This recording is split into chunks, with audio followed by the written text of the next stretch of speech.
Dominguero.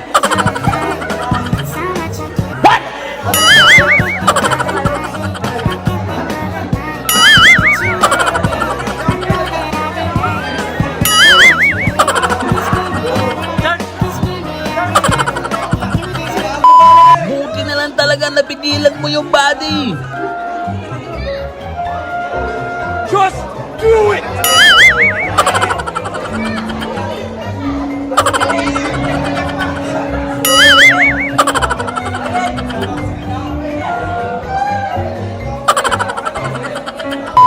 Binato ba naman eh, kaso nga lang doon napunta.